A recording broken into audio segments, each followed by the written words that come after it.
Hey guys, welcome to today's lesson. Today we're looking at the zero indice and the power to a power rule. Now this is on the back end of the last lesson where we're looking at multiplication division. Again, this is year 8 content, so you hopefully should remember how to do this.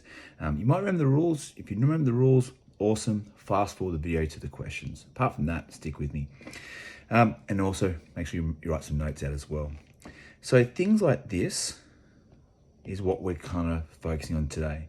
Can you simplify a to the power of 0? Now, before I do that, let's start looking at the calculator, because on the calculator, you can certainly evaluate these things. 2 to the power of 0, 3 to the power of 0, 10 to the power of 0. We can even do something like 500 to the power of 0. And no matter what number to the power of 0 you put, you're going to be really impressed to see that that number is always going to be 1. That means that the rule, anything to the power of 0, or a to the power of 0, answer equals 1. Now, you might remember that rule from last year.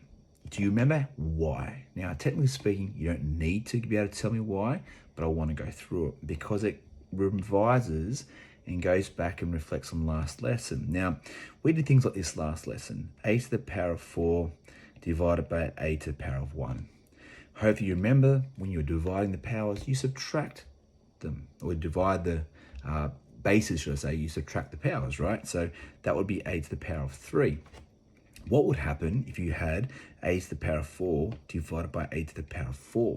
Now, that's a good question, because you might come up with 2 different answers, and both will be correct.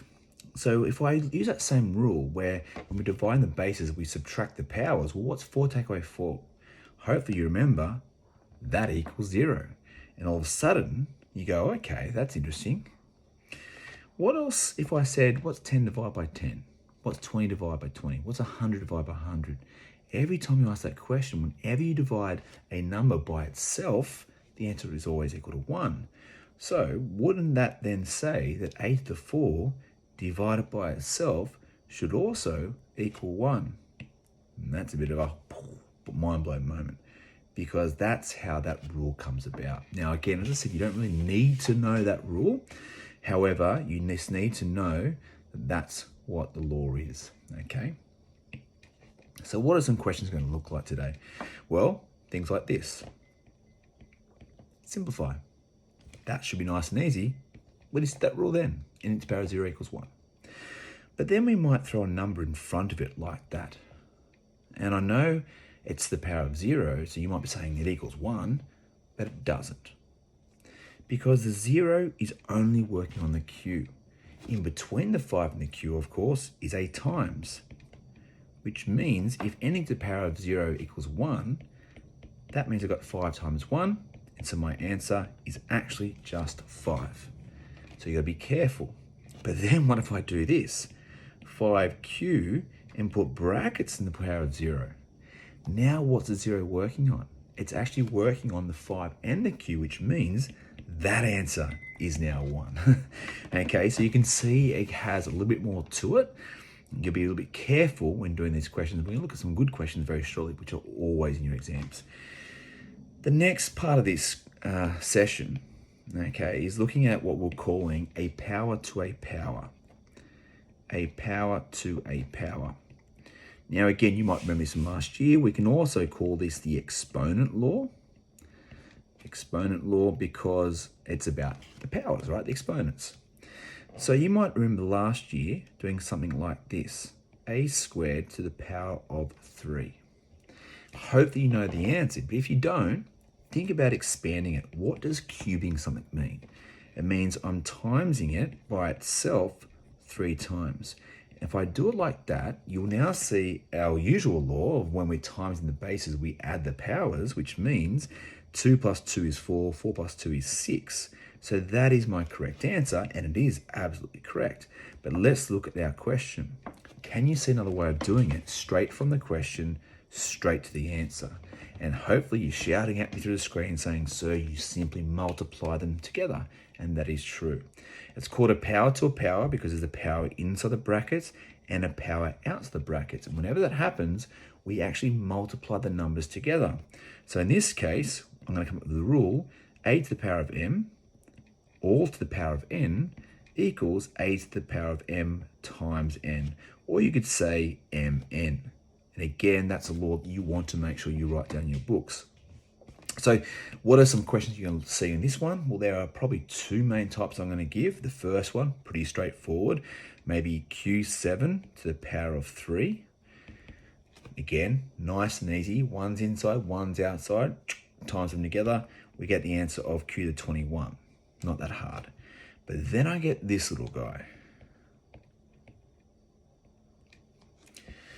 And people do struggle a little bit. There's a lot of answers I get, a lot of different answers, but of course only one of them is correct. So whenever I get a question like this and you're not exactly sure how to attack it, think about what we did originally. Separate it. 2 to the a to the 4 times 2a to the 4 times 2a to the 4, because that's what it actually means when I'm cubing something. Now, it becomes a question like we did last lesson. 2 times 2 is 4, 4 times 2 is 8. And then if I add the 4 together, we get 12. That's the correct answer. Now, again, if we look at the answer and we look at what the question was, you might then say, okay, I can see how I got the a to the power of 12. But how did I get the 8? I had a 2 and a 3. Now, the reason is because when you have the indices inside, you need to multiply them by the power. We have a 2 to the power of 1, right? What's 1 times 3? Well, that makes 3, which means this actually becomes 2 to the power of 3, a to the power of 12, and of course 2 to the power of 3 means 2 times 2 is 4 times 2 is 8, and we get our answer. So that one is one where you often get a little bit tricked on and people make mistakes. Okay, now I've got a whole pile of questions here. I'm going to do it like that so you can see all the questions. I would like you to pause this. I want you to write the questions out, have an attempt of them, and then press play and see hopefully if you've got them right. Okay, so how did you go? First one, a to the power of 0 equals 1. Not bad. 5a to the power of 0. I'm pretty sure we did that before. Okay, 5 times 1. So the answer is 5. The next one now, this is like an exam question. So the first part of it, the 0 works only on the a. So that means we have 3 times 1. Now, if you want to write 3, awesome.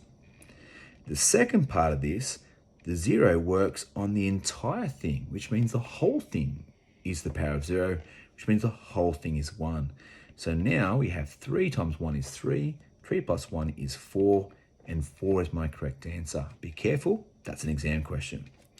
The next one, very similar. The 0 works on the whole thing, therefore the whole thing is 1, plus, this is going to be interesting, exact same thing. 0 works on the x, therefore it's 3 times 1, which is 3, and 1 plus 3 is 4 again.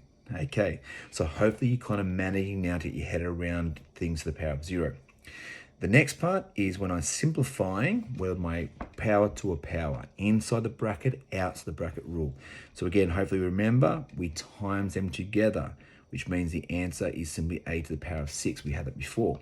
Now, of course, if you're not sure, a squared times a squared times a squared, you can see how that equals a6.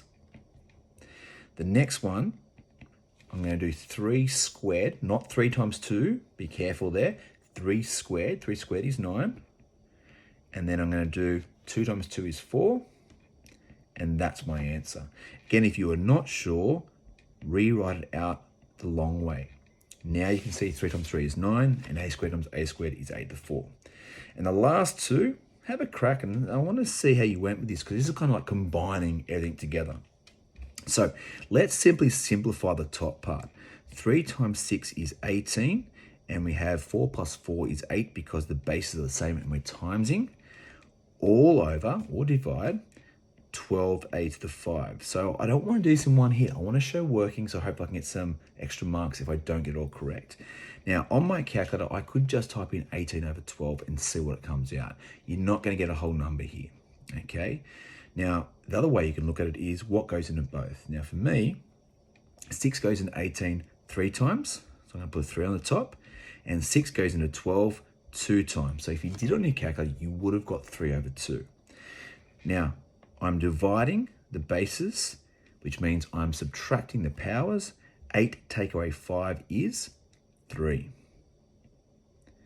The other thing is I started on the top there, so that's where the number goes. 8 take away 5. Think about you have 8 on the top, 5 on the bottom, so all 5 cancel out, leaving you with just 3 on the top, and that is my answer.